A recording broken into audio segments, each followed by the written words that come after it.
maïs, principale activité de la coopérative Agro-Baïdare avec l'appui de la Sodagri. Elle exploite des centaines d'hectares. Dame Silar a visité ses champs et pépinières. Cette coopérative lutte contre le chômage et l'immigration irrégulière. Plus de 2000 jeunes y travaillent.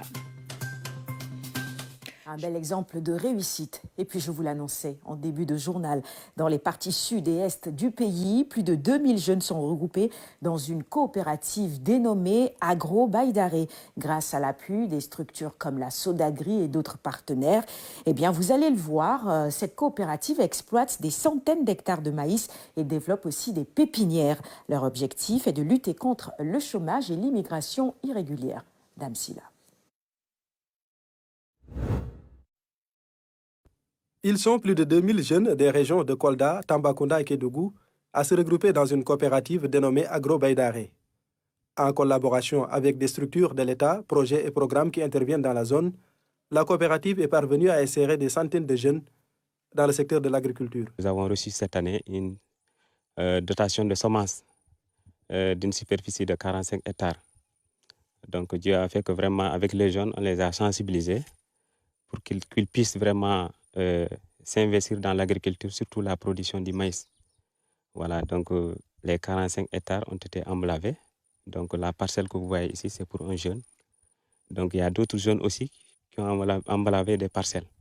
Surtout, la plupart des jeunes, ce sont des jeunes migrants qui sont revenus. Cette année, grâce à leur partenariat avec Sodagri, Projet Tiers Sud, Bamtare, Caritas et autres, la coopérative Agro-Baïdare a pu exploiter des centaines d'hectares de maïs dans ces zones d'intervention. Certains parmi ses membres travaillent dans les pépinières. Le GIE Agro-Baïdare a 4 sites de production principalement et 46 pépinières communautaires. Ces 46 pépinières communautaires sont accompagnées par le projet Tiers Sud Baïdare, géré par des jeunes et des femmes, en collaboration avec les collectivités territoriales, les maires, et entre autres. La coopérative Agro-Baïdare fédère des centaines de jeunes issus des conseils départementaux de la jeunesse de Kolda, Tambacounda et Kédougou.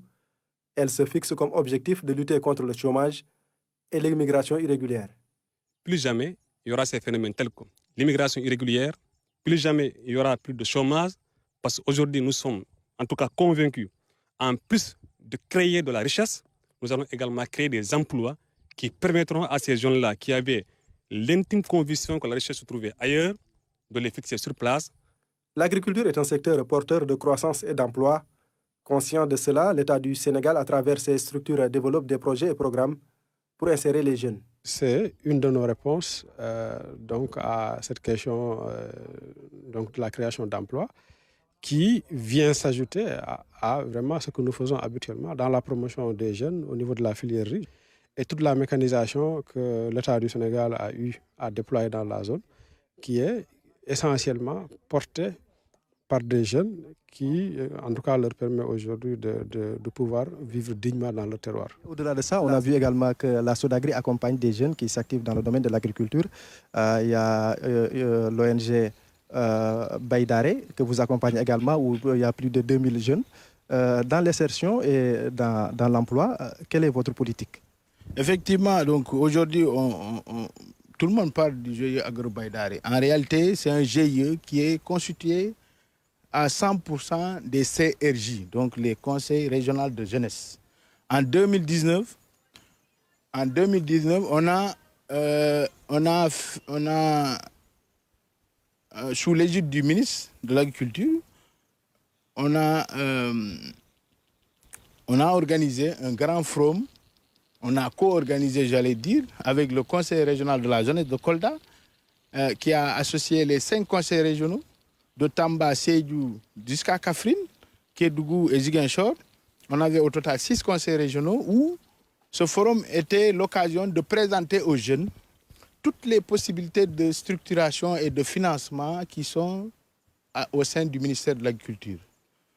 On sait qu'il y a beaucoup de programmes et projets, comme le projet Tiers Sud. Donc, on leur a dit, voici aujourd'hui, pour que les jeunes aillent vers l'agriculture, nous, l'État, nous avons ça et ça et ça. Et donc, depuis 2019, en 2020, ces jeunes du CRJ se sont constitués en GIE Agro-Baïdare. ils ont exploité pas moins de 400 hectares. Je n'ai pas les chiffres en tête. Ils ont même reçu à l'époque la visite du ministre. Et ils ont aussi été attributaires. L'État les a accompagnés en tracteur. Ils ont aujourd'hui un tracteur à leur nom. Et en 2021, pareil, ils ont exploité en termes d'arachide, de riz et de maïs des centaines d'hectares, de Kolda jusqu'à Kidou. Et on les a accompagnés à travers le projet Tiers Sud, financé par l'AFD et l'Union européenne, dans tout ce qui est post-récolte, c'est-à-dire dans la transformation, parce qu'on a un volet nutrition. Donc, il y a un volet de contractualisation entre la production de maïs qu'ils ont produit et les transformateurs. On les a même capacités à transformer le maïs, à l'enrichir en farine de bébé, en farine enrichie. Donc, c'est ça qu'on est en train de faire. En termes de